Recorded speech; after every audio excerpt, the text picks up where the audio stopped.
students, for today's class. In the previous classes, we have completed breathing and exchange of gases. So, in today's session, we are going to start with the chapter body fluids and circulation.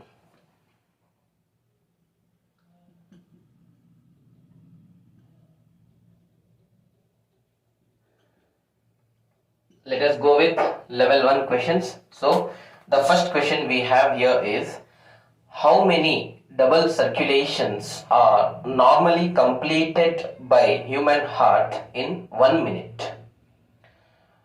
So, 4 options have been given: 8, 16, 36 and 72. See, we need to here know per minute how many double circulations have been take place generally with respect to our body. Alright. So let me first of all tell you what do we mean by double circulation. See, double circulation generally takes place in a 4-chambered heart. Means to say that, for example, let me take into consideration the double circulation in human beings. We have 2 circulations acting together. Alright, double means what? 2, right? So 2 circulations will be acting together in the cardiorespiratory system, my dear friends. Alright, first one is the systemic circulation. See, when we talk about the double circulation, my friends,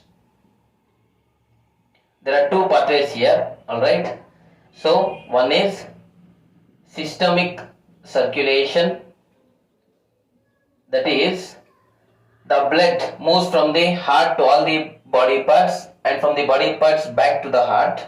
And secondly, pulmonary circulation. So here the blood moves from the heart to the lungs, alright, and back from the lungs to heart.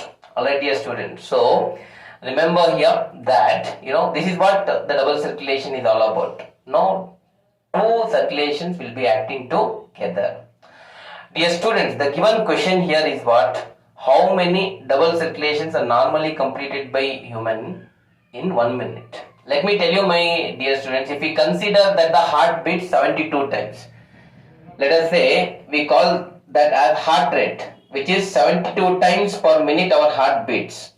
Alright, if you consider 72 times in a minute, the blood goes through these double circulation 72 times. Alright, double circulation, in the double circulation pathways, the blood will move 72 times as well. Alright, so that is how it is.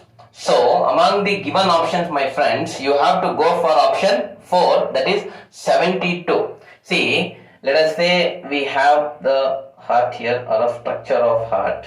Alright, see, we have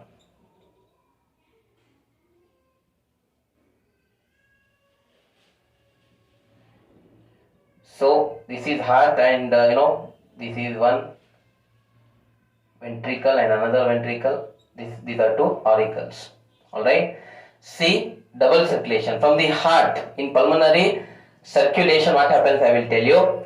See, the heart, which this is the right auricle, this is left auricle, this is right ventricle, and this is left ventricle. Alright, so the heart will receive the deoxygenated blood through superior vena cava and inferior vena cava to the it's received by the right auricle. And from the right auricle, my dear friends, the blood will go to the right ventricle. From the right ventricle, the blood will pass to the lungs. Alright, so this is what we need to understand, my dear friends. It moves to the lungs. Alright, and after, in fact, the blood is oxygenated in the lungs, again it will be received by the pulmonary veins. This is pulmonary artery. Okay, so this is how the heart now pumps the blood to the lungs for oxygenation. After oxygenation, the blood will be received by the left auricle through the what we can say pulmonary veins, again through the left ventricle. The left auricle will transport the blood to left ventricle. Alright, and from the left ventricle to all the body parts, the blood will be supplied. Right, so this is in what we generally call it as the double circulation in human beings. Right, so as 72 times generally the blood is passing here, So we can say that, the double circulations which are completed by 1 minute will be obviously 72. So please go for option 4, my dear friends. Second question we have, my dear friends. Which of the following animals has incomplete double circulatory pathway? 4 options have been given, my friends. Frog, whale, shark and parrot. So let us understand first of all what do we mean by incomplete double circulation. Dear students, incomplete double circulation is the one where the blood comes to the heart by 2 different routes but goes out through a single route. Let me tell you how. We can find this with respect to the amphibians. Incomplete double circulation I am talking about. Alright. Say let us say in case of amphibians we have, let us say, the heart. Okay. There are how many auricles? Alright. 2 auricles are present but only 1 ventricle. Alright. Let me tell you, oxygenated blood comes through the left atrium. Alright. This is oxygenated blood and right atrium receives the deoxygenated blood. Alright. And let me tell you, this will go out through the single ventricle. Alright. See, these both will deposit the blood into the ventricle and ventricle again it will go back to from the ventricle to the body parts. Alright. So anyway, it is incomplete double circulation. It does not have 4 chambered heart. It has only 3 chambered heart having 2 auricles or atrium and only 1 ventricle. Alright. So now dear students, this can be seen with respect to amphibians. So here among the given 4 options, the amphibian is the frog. So we have to go for the option 1 itself, that is frog. But let us also understand the other options as well. See, whale, we know that it's a mammal and it has complete double circulation. It has both systemic circulation and the pulmonary circulation. We have shark here, my dear friends. Shark, when we talk, it has simple circulatory system. It has only 2 chambered heart. Alright. So 1 auricle and 1 ventricle we can find with respect to the shark, my friends. 1 auricle and 1 ventricle. So we can say that in the shark it's having only 2 chambers. Alright. So dear students, so here one more important aspect you need to remember, that the blood will flow from the ventricle to the ventral aorta. From the ventral aorta, the blood will move into the branchial arteries and the capillaries, alright, located in the gills. Rather we can say from the ventricle to the capillaries, branchial arteries and capillaries of the gills it moves. Alright. So only in a single pathway. Alright. It does not have like how systemic and pulmonary circulation we found with respect to double circulation. It's a simple circulatory pathway because only 2 chambered heart is present. Alright. So that's very important to understand, my friends. So that shark also cannot be the option. Alright. Then we have parrot. Parrot also has, my dear friends, complete double circulation. In fact, let me tell you that mammals and birds, both mammals and birds, they possess complete double circulation. Remember this, alright, in simple. So please go for option here. The incomplete double circulation is shown by the amphibian. The amphibian among the following is frog. So you have to go for option 1. Dear students, next let us move on to question number 3. Alright, we have here match the correct options. 4 options have been given. Here we need to label what is A, what is B, C and D. Alright. So here first of all let me tell you the figure is given here. This figure is the schematic representation of double circulation. Alright. So this is indicating what? The double circulation, my dear friends. So we need to identify here these A, B, C and D, my friends. Okay.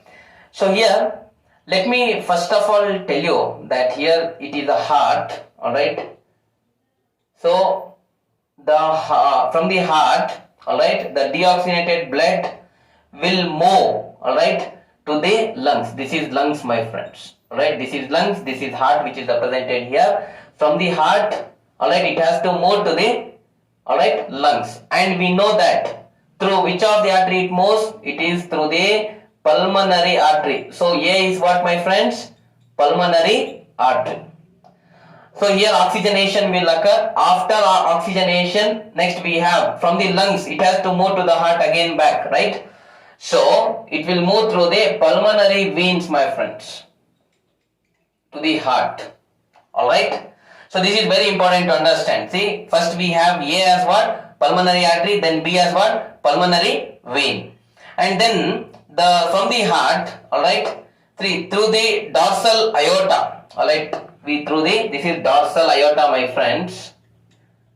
Alright, through the dorsal aorta, the blood will move through this is C. I have represented, the diagram is showing something as such. This is artery, alright.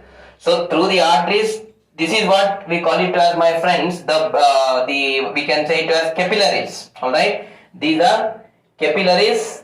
From the capillaries, the exchange of nutrients will occur, and later the oxygen and the nutrients will be supplied to the blood, and even including oxygen, right, to the body tissues. From here, again it will branch out. Fine, it is branching out, in fact, the arteries. We call it as capillaries. Anyway, then, my dear friends, again from the body tissues, the blood will be carried. Which type of blood? Deoxygenated blood, right? So what is this? Now everyone can say that this is a vein, alright? So this is a vein.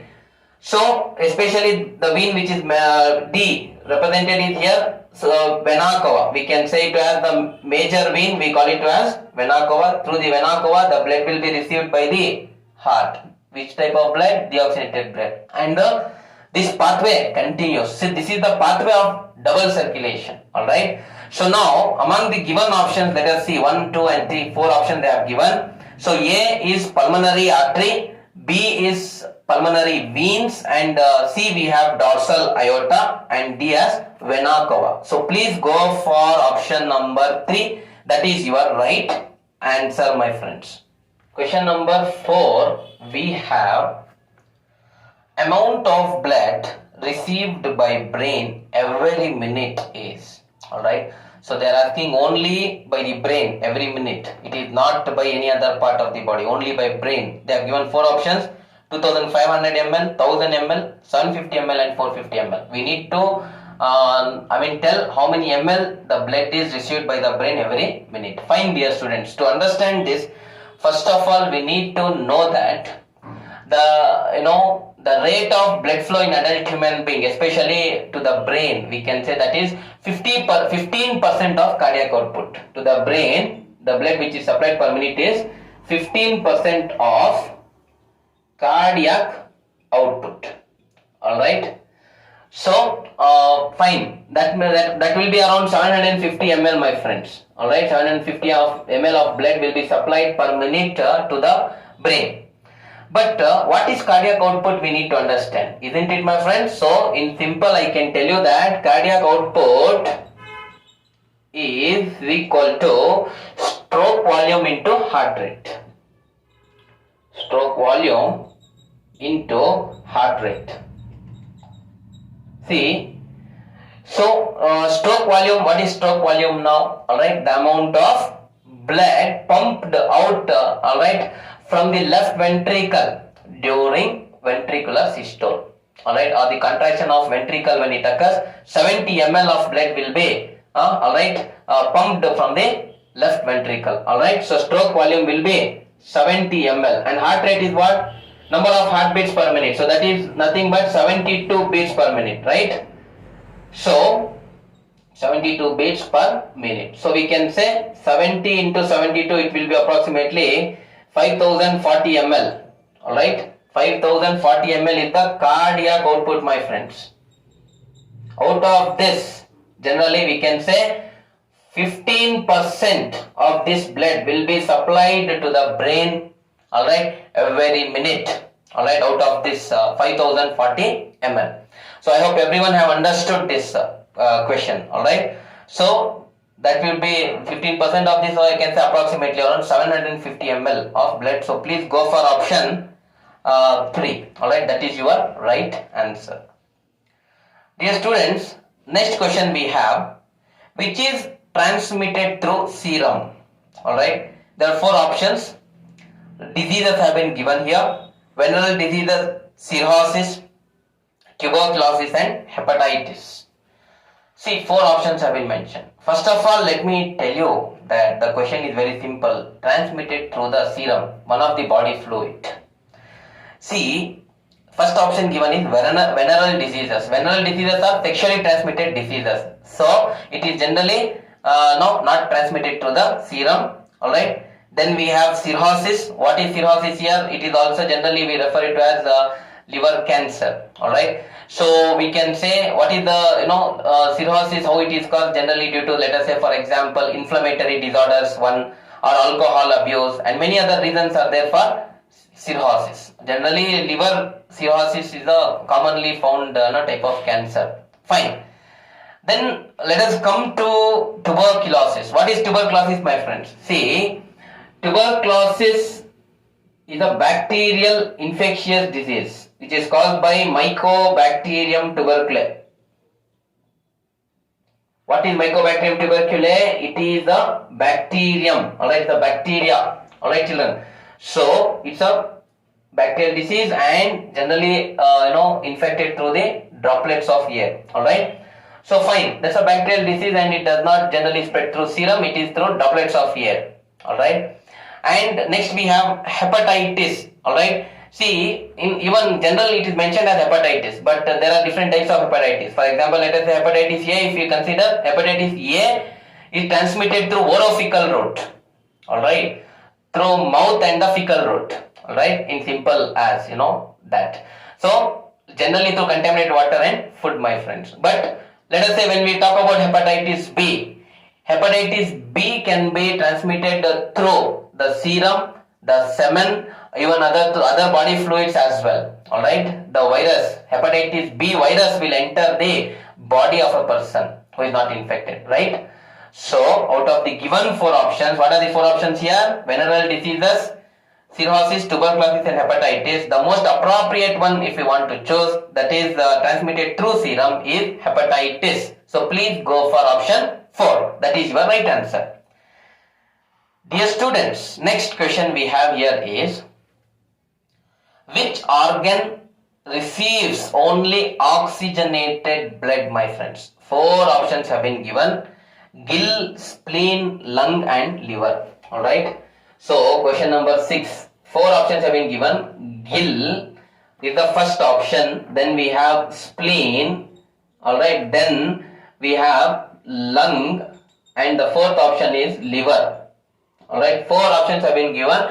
Out of these four options, we need to identify which of these organ receives only oxygenated blood. Alright. So out of these given four options, 3 will receive deoxygenated blood and 1 will receive oxygenated blood. Let me tell you that first thing you need to identify that spleen and the brain. Spleen, and along with the spleen I am adding even brain as well. These two, the spleen and the brain, always receive oxygenated blood, my friends. And we know that where spleen is situated and what is the role of spleen. Spleen is situated, we can say upper far left part of the abdomen. Alright, upper far left of the abdomen, the spleen is situated, and the RBCs are recycled after the completion of their life span. That is RBCs, we call graveyard of RBCs for spleen. Alright. So let me tell you, spleen and brain are the only two organs which receive the oxygenated blood, and we have gills, lung and liver. All this will receive the deoxygenated blood, my dear students. See, the liver will receive the deoxygenated blood to remove the toxic substances from it. Alright, that's one thing. And we can say the lung also. Along with the lung, we can also say what else we have? Gill. They also receive the deoxygenated blood. So please go for option 2. Spleen is your right answer. Dear students, next let us discuss about question number 7. Match the columns 1 and 2 and choose the correct combination from the options given. In column 1, many options have been given. Those options should be matched with column 2, my dear friends. See here, first A which is given is Purkinje fibers with left and right bundles. So in column 1, First given is Purkinje fibers with left and right bundle. So first of all, let me tell you, to understand this, we need to understand the conducting system of heart. Okay, in simple, just let me show you. See, if we talk about the conducting system of heart, my dear friends, see, let us say this is one auricle, this is one more auricle, this is one ventricle, and this is one more ventricle. See, here towards the right hand top corner, the conducting system of heart has four important structures. The first one is what we call it as sinoatrial node, which is also called as pacemaker. The initiation of heart, beat will occur from here. All right, I will come to that. Then at the bottom, we can say the left corner, we of same right auricle, we have atrioventricular node. We call it as what? AVN, atrioventricular node. Then, dear friends, from this atrioventricular node, there are two bundles, left bundle and right bundle. All right, and then we have the fibers which enters into the the right ventricle and the left ventricles. So these are bundles, left and right bundles. All right, and these are Purkinje fibers. Let me tell you, my dear friends, the sinoatrial node, atrioventricular node, the left and right bundle and Purkinje fibers, all they form the conducting system of heart. They help in the conduction of heartbeat. Alright, conducting system of heart. Four important structures. Remember this. Alright, and where they are situated. Now, dear students, this left and right bundles along with Purkinje fiber, these two together, they are called as bundle of His. Alright, they both are referred to as what? Bundle of His. So, A we have to match with column 2, that is bundle of His. Alright, that is A is matched with 3 of column 2. Alright, fine. Next, let us move with second B. In the column 1, they are given formed elements. See, dear students, we know that the blood is formed of two important components. One is the plasma and another is the formed elements. Alright, so here they have given what? Formed elements. See, the formed elements generally comprise of WBCs or leukocytes, RBCs or erythrocytes, and to go with that, platelets. So these are the three important formed elements or the blood cells. Alright, this is the first major part, and along with this even the plasma is present. So blood as plasma is present is called as fluid connective tissue. It is the fluid, it has fluid matrix in it. Alright, my friends, the question is very simple here. Formed element we need to identify here. So the formed element among the options is thrombocytes. See, WBCs are leukocytes, RBCs are erythrocytes. Alright. Then we have, dear students, platelets. So platelets are here also called as thrombocytes. Alright, they participate in the blood clotting process. Alright, fine. So the thrombocytes is the right option. So thrombocytes have been given in option number 4 in column 2. So go for it. Alright. Then what is the C we have? They are given initiating the systole. Initiating the systole or the contract. Systole is in simple terms we can say contraction of heart. Initiating the systole, already as I said you, it will be in the pacemaker, which is nothing but the conduction of heart will start from sinoatrial node or the pacemaker, my dear friends. So initiating the systole will be with SAN they have given here, so which is in option 1, my friends, in column 2. Then the last D we have universal donor.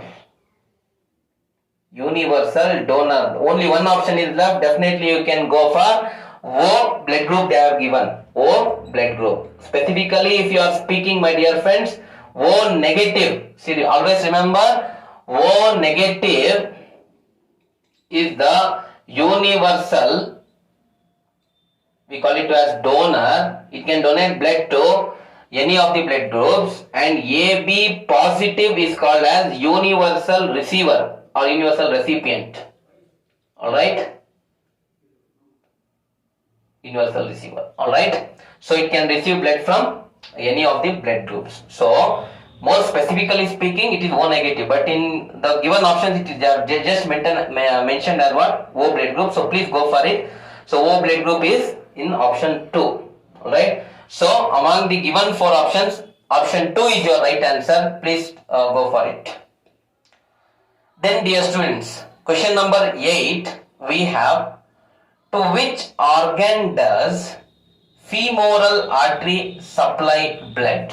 Alright, so this is question number 8. They are talking about femoral artery. Alright, to which organ femoral artery supplies blood, we need to identify. 4 options have been given here. First option is dorsal part of the thigh, ventral part of hind limb, all the parts of hind limb, and rectum. First of all, my dear students, let me tell you that femoral artery is a very large artery, alright, which where it is present in the thigh, alright, in the thigh, and what is the role? It supplies the arterial blood to the thigh and also to the leg. Alright, so this can be present in the dorsal part of the thigh. This is present in the dorsal part of the thigh, my dear friends. So please go for option 1, which is your right answer. Next, question number 9 we have, erythropoiesis is assisted by, 4 options have been given, Mg2+, Ca2+, Cu2+, and Fe2+. We need to identify which among these 4 majorly participate in the erythropoiesis. First of all, let us understand, my dear friends, what do we mean by erythropoiesis? Alright, see, erythropoiesis is the process of formation of RBCs. It's a process of formation of what, my dear friends? RBCs or erythrocytes. Alright, okay. So much we know now. Alright, let me tell you now, where does this process occur? Alright, in the fetus, in the developing baby, remember, liver, spleen, and lymph nodes. This occurs in the fetus in the, alright, 3 important structures, that is liver, spleen, and lymph nodes. Alright, but when we can say in the adult human being it occurs, alright, it is taken over by the bone marrow. So in the adults it is what? Bone marrow, my friends. But in the developing fetus, we can say liver, spleen, and the lymph nodes help in the formation of RBCs.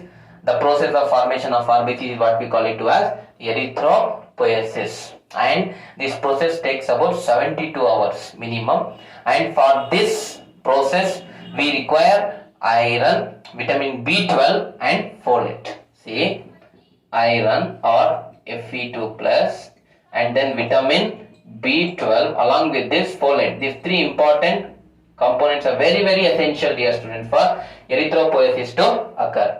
So among the given options, now we came to know that iron is the right answer, which is Fe2+ given in the option number 4. Alright, so understand this, my dear friends. Alright, so which is very important. And also remember, there is one hormone released from the kidney called erythropoietin. Erythropoietin. So this is the hormone which is released from the kidney. Alright, this stimulates this process to occur. Alright, so remember that as well. Alright, so this is about question number 9. The last question of this session, my dear friends, is that in which of the following blood is carried by a set of capillaries and then taken away by another set of capillaries? Now, what are capillaries? Capillaries are the smallest and the numerous of blood vessels we can find in our body, right? So they are the smallest. We have 3 blood vessels, right? Arteries, veins, and capillaries. So capillaries are the smallest and most numerous. That's one point. And capillaries help in exchange of new materials between the blood and the tissue cells, or between the blood and the body cells in our body, right children? So here four options have been given. See, one set carries blood to a particular organ and again taken away by another set. So this can generally occur in case of liver. So liver is given in option 1. So please go for that option. Alright. So thank you very much.